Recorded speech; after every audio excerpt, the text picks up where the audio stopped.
We'd like to start out by thanking our valuable sponsors. Sense of Satisfaction by Cricket is the place for all your fragrance needs. Plus, she's got products to heal what ails your skin and your hair. Shop at sensbycricket.com. Special thanks to our valued sponsor, John Travis, a financial coach and certified Kingdom advisor with Richard Young Associates, a registered investment advisor. Thanks goes to Anna Patterson, my sister in the Lord who faithfully gives to this ministry every month. And to our newest sponsor, LaToya Gerard of Preach the Word Worldwide Network. She is a valued sponsor and a major encourager regarding this ministry. We need and would love to have you as a sponsor. Absolutely no gift is too small. Please note the info regarding giving throughout and at the end of the show, and help us spread these testimonies around the world. Please note that the views and opinions expressed on this show are not necessarily the viewpoints of our sponsors.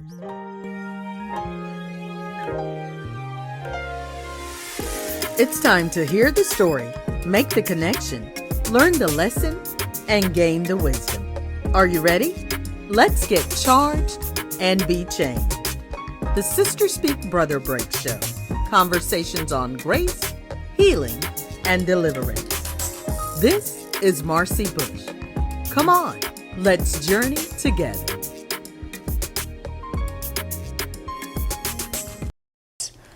That stand out as somebody who got Jessica?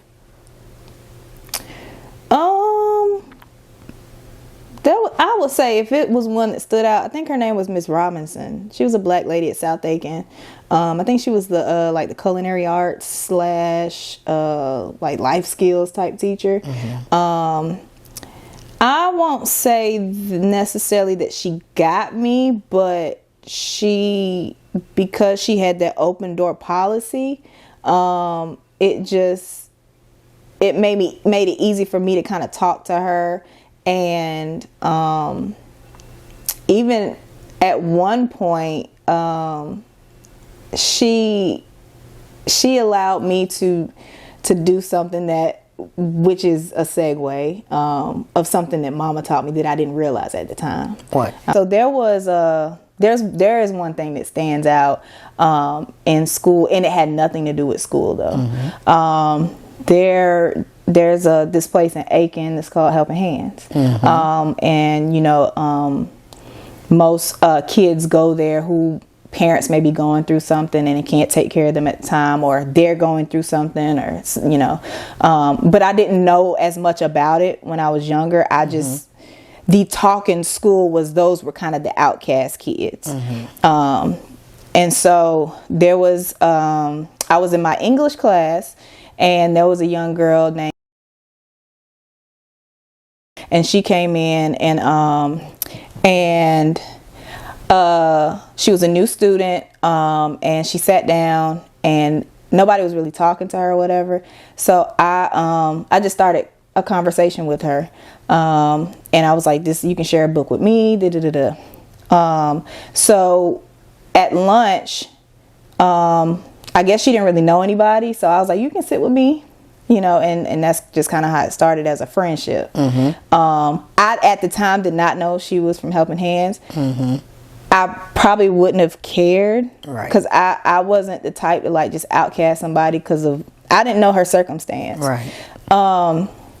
Ended up, we started to build a good friendship, and I started finding out a lot about her, and some of the stuff she had been through, which that was probably the first experience that I've had of really meeting somebody who's been through a lot. Mm-hmm. She had been molested, and it was to the point where I think her stepdad had molested her and recorded it, and then her uncle ended up kind of finding it, but told on him, and then started doing the same thing. No. Yeah, her mom took the stepdad's side, and that's kind of how it ended up that it's even more stuff that I'm just not gonna say. And to me, I think that's really what started my prayer life, because I didn't know what to do. I just prayed. And so, and another, as she kept talking, I found out she was pregnant. This is probably my junior year of high school. Okay. And I'm like, what? Because back then it was even at my age, it was not the norm. Right. So not only do you not have your parents, you're living at Helping Hands, and you're pregnant, and you've been through all this stuff. And so one thing my mom did was she'd cook every day. And we'll say this, not the norm, but definitely not accepted. Definitely. Because teenage pregnancy was a norm, unfortunately. Yeah. But it wasn't accepted. It was still very much so frowned upon. Right. And it wasn't as rampant as it is now. And one of the things, my mom would cook big meals all the time. And so I asked my mom, let me go back. He had gotten to the place where I was eating lunch with her a lot. And my friends started shunning me. Or the people that I thought were my friends. They started kind of shunning me. And they would say, well, go eat with your little friend and all this kind of stuff. And they knew where she was from. And they treated this group of people so bad. But I didn't care. I'm like, y'all didn't even know what she's been through. Right. So to get back to Miss Robinson, I asked my mom, I was like, after we eat, I told her about my friend, and I said, can I just make her a lunch? And she was like, yeah, that's fine. So every day, every night, I would pack her a lunch of what my mom cooked, because in my head, she don't get a home cooked meal. So because of her being shunned and because of me being shunned, I asked Miss Robinson, I was like, is it okay during our lunch break to eat in your classroom? And Miss Robinson, and I told her, I didn't tell her what the girl was going through, but I told her what was going on. And Miss Robinson was like, that's perfectly fine. And so I would eat lunch with her and all of that. And it ended up, fast forward, she ended up having a baby. She called me one day in class on somebody else's phone, told me she had the baby. And I've never seen her ever again in my life. Really? But that was one of the things, that I really appreciated Miss Robinson for. She never questioned why I was doing it. She didn't ask a whole bunch of questions as to why, like, well, what's the reason you want to have lunch with her? She just allowed it to happen. She would keep her door open for me. And she was somebody that I could go talk to. See, that's good. Yeah. Because, like, even thinking about it, when you first said what she taught, and I'm like, that's why you connected to. It wasn't like academic matter. It was a subject, but it wasn't like math, science, English, social studies type thing. It was life. So that caught my attention. But also, it's big, being a former teacher, it's big to allow the kids to come in your room during your planning or your lunch, because you really need that mental break. I remember people used to ask me, I'd be like, this grown folk time, but Miss Butt, and I would end up giving in. But it makes, as a teacher, it makes the other teachers look at you like you crazy when you're, but it explains why you connected with her. It meant a lot.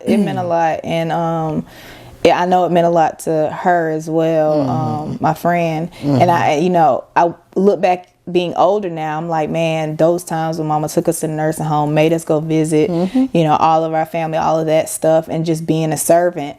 It started to spill out in my life, and that was the first experience I had of doing something like that on my own. I didn't do it because of being seen. It was just really, I just saw the need, and my mom not asking questions about anything. I'm taking our leftovers to this girl, which were good, by the way.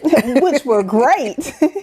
But your sisters and brothers were like, I wanted to eat exactly. But just her again, just not asking any questions. Her, I think she just, because she cultivated y'all to have that kind of heart. Yep. And so it probably did her good to know that even though it may have taken a while to see, And it reminds me too of this, just this week, I saw somebody's post and they were talking about, their son was having some issues in school. His dad was away doing ministry, playing, and the little boy was going through. It was like he was going to school, getting in trouble, and she just felt like at her wit's end. And the daughter spoke a word that, like, the son came home one day, there was a good report, the teacher had called, everything was good, and it's like, what in the world?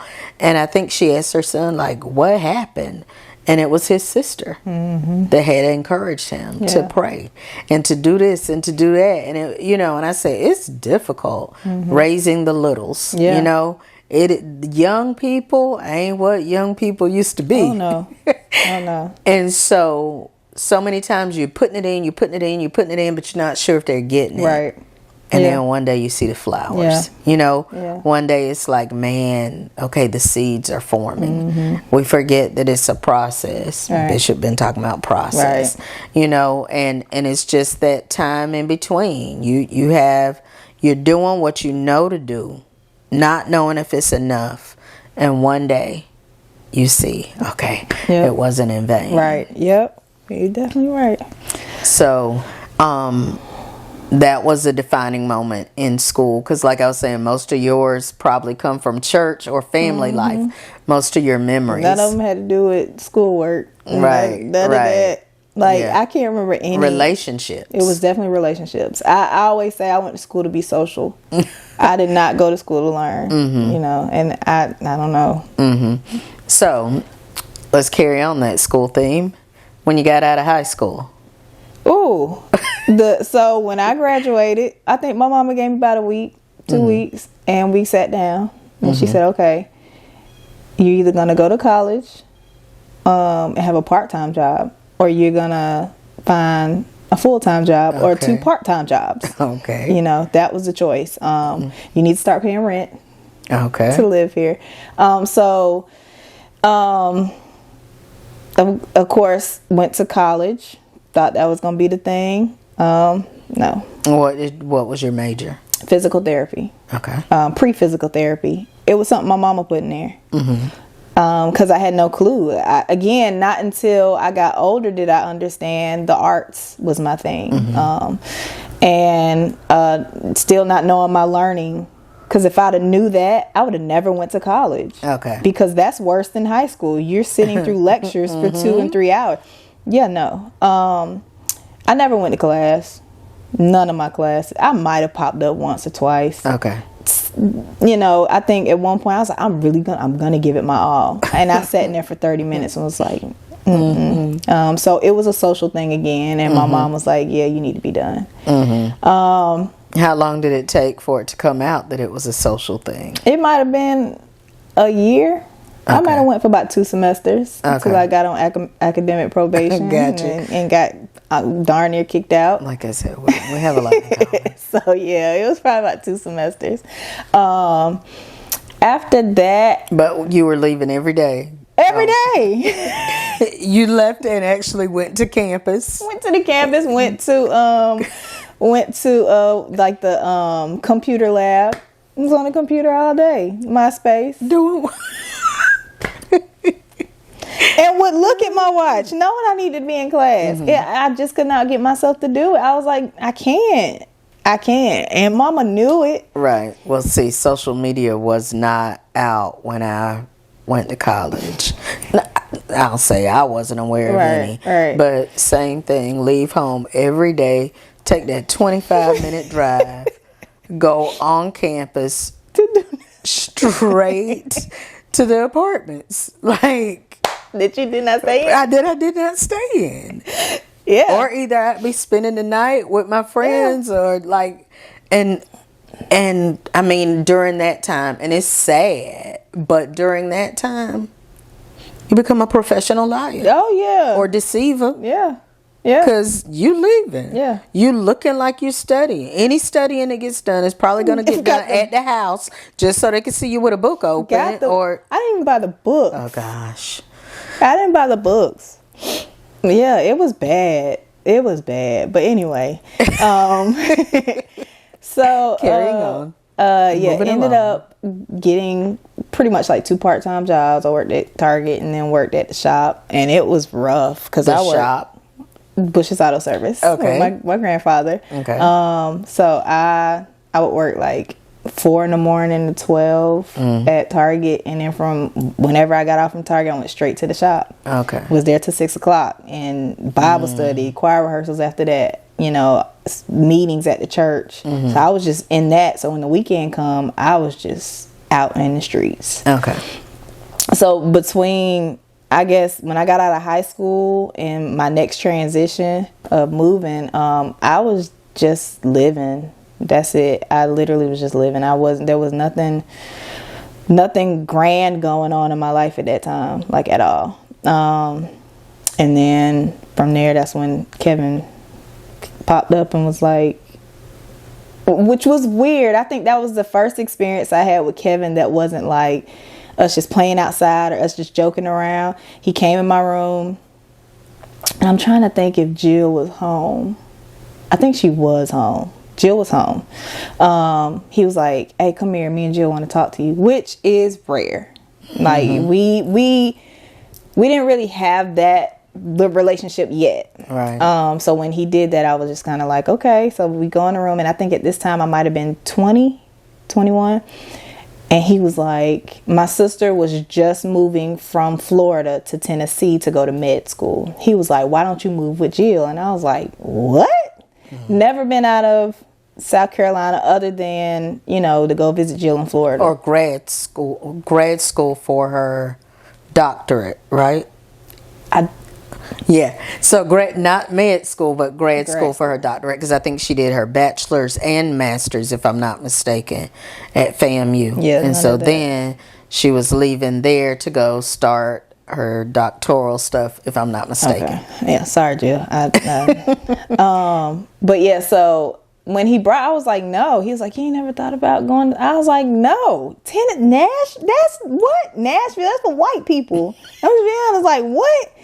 And he was like, man, I think you should just think about it. It's something different. Like, you ain't got nothing going on here. Like, you ain't got nothing going on. Just see what it's about. You can always come back. And I was like, man, I don't know. He was like, think on it. I think you should do it. And to be honest, to this day, and I've never asked him, I have no clue why God placed it on my brother's heart to say that. I have no idea. But I thank God that he did, because, there's a lot of things that happen in Tennessee, but there's a lot of good things that happen as well. And I thought on it, and it was real. I didn't have anything going on. I didn't know where my life was headed.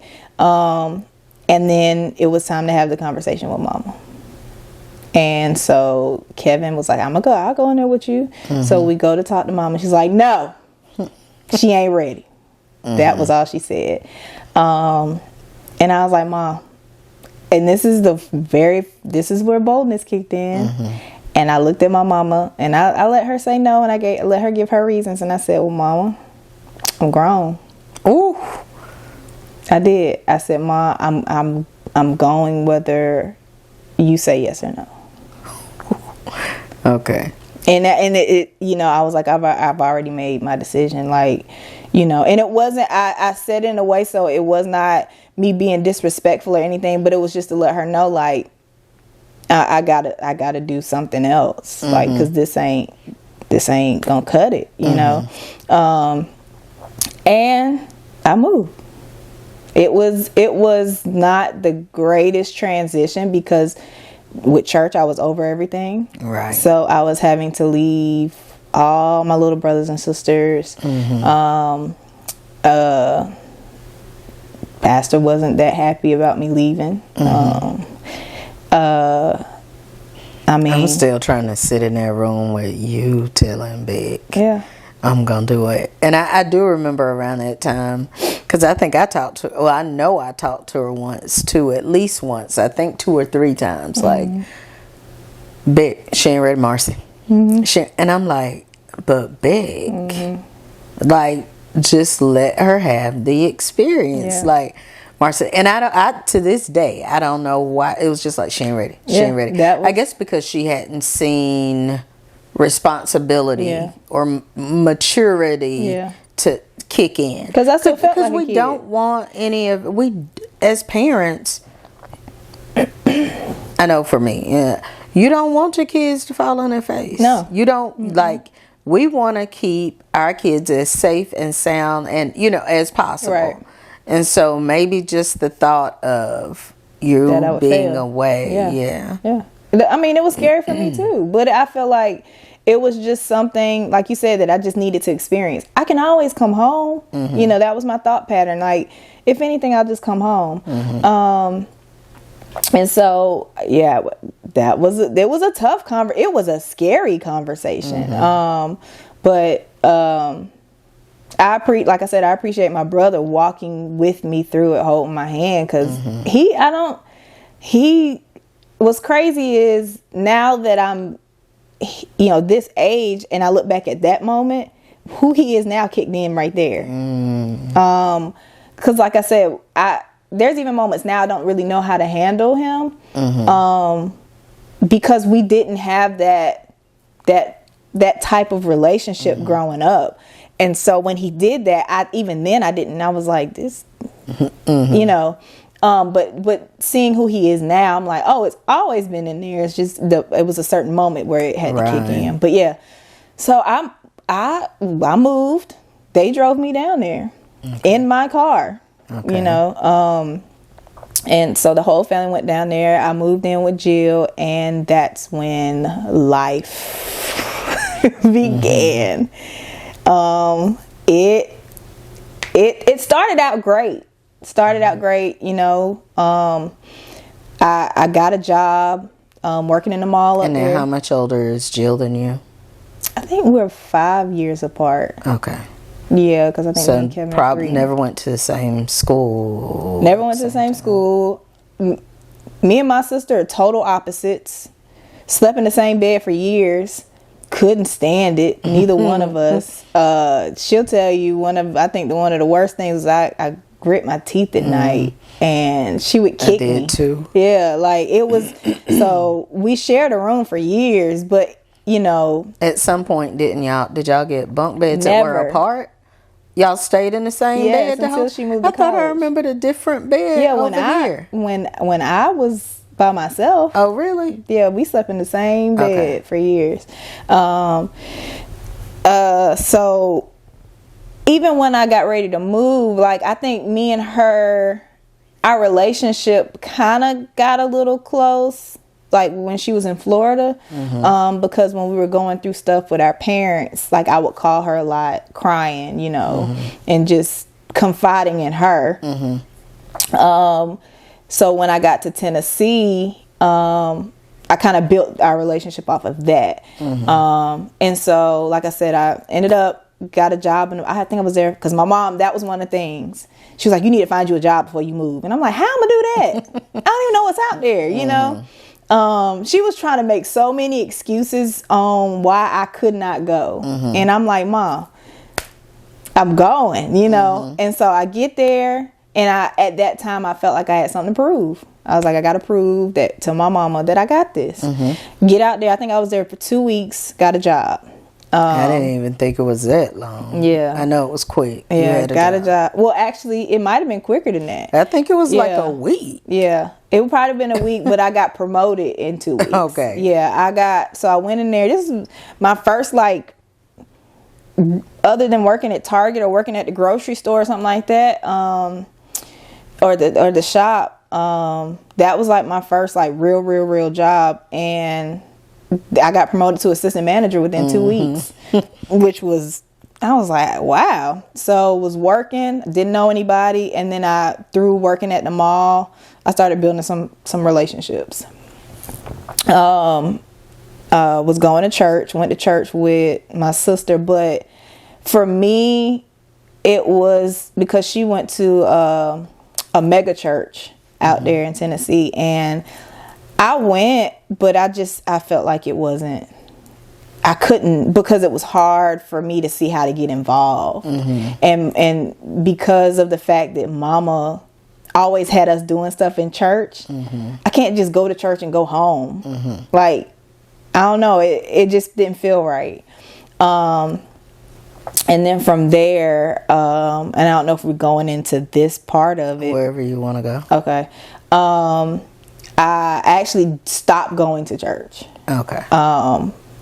And my goal was I'm going to find some church to visit. While I was working at the shoe store, I had been watching this pastor on TV, and I liked him. It seemed like he had, how do I say it? He was more hands-on with his people, or he was able to be more hands-on with his people. I loved the word that he was teaching. Especially because when I was here, I really wanted to be up under Bishop, our pastor now. And it was like similar teachings, you know. So I would just watch the guy on TV. Didn't know where, and the address would come up on TV sometimes. I'd be like, I'll go visit one day. So one Saturday, matter of fact, that Sunday was the Sunday I was going to go visit the church. This young boy comes in, I'm helping him find shoes, and he finds the shoes he likes or whatever. He's like, let me go get my dad. I said, okay. He goes to get his dad, and it's this pastor. And I almost was like, it was a mix between like starstruck, but also like, okay, God, what are you doing? And so he was like talking to me or whatever, and he was like, you got a church home? I said, I don't. I actually just moved here. We ended up sparking a conversation. I said, I watch you, and I was actually gonna come visit. He was like, yeah, definitely come visit. I want you to talk to my daughter. He calls his daughter on the phone, and it's a girl named Gabby. And she was like, I'll see you at church tomorrow. I'll introduce myself and all of that. So for me, I'm like, okay, this is awesome. Go to the church that Sunday. Love it. I love it. I love the teaching. I love the people. And then I met Gabby. And from there, Gabby becomes my best friend. Okay. Thanks so much for joining us today. If you've been blessed by today's show, feel free to let us know. And if you'd like to sow into this ministry, become a sponsor, or contact us, you can reach us at 803-221-0169. Or you can email us at the ssbbshow@gmail.com. Let's continue this journey together.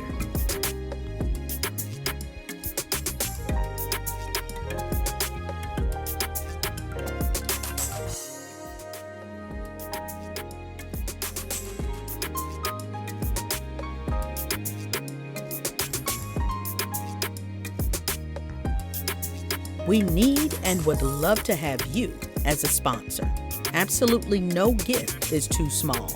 Please note the info regarding giving and help us spread these testimonies around the world.